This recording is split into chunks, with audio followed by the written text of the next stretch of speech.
पांच हफ्ते में अक्सर लोग कह देंगे कोई दरवेश बंदा हैगा उन्होंने कुछ ना कुछ चंगा दरवेश उन्हें किथे हाथ मारिया सी लुच्चा कैप्टन है पूरे बाकी भी घट नहीं है लेकिन ये भी लुच्चा हैगा सी ये दरवेश ने बड़ा काम खाए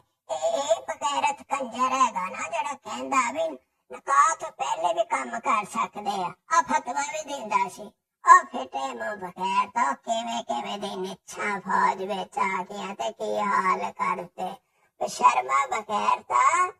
तू जेड़े काम उत्थे करदा रहा तू तो ड्यूटी ते है सी है हुणे सिर्फ उदों बोलदा जदों इन्नू महीने दा खर्चा नहीं मिलदा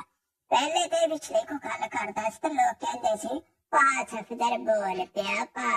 बोल पिया लेकिन पांच अफसर ने कहा भी मैनू ते महीने का जेड़ा खर्चा लाया वो दे दो फिर उन्हें सोचा भी इन्हां दी अंदर दी गल ये नहीं करनी नाराजगी हुंदी आ इहदी तारीफ कर लिया करो ते मिलेगा खुद सोचो बगैर दा ओ इन्हें हाल कीता गुंडे रानी ने कि ओ बेचारा जंगलां च पता नहीं की तलाश करदा फिरदा ते ओ रंग रलियां मनाई जांदी खुफिया जगह ते कदी बैंड बास्टे दी गोद च पै जांदी बड़ा तेनों शौक हैगा कदी अरबियां दे नाल ते कदी डॉक्टरां दे नाल तेरी हजे कोई तसल्ली करा नहीं सकिया जवेद दे जेदे खाच नाल राबता कर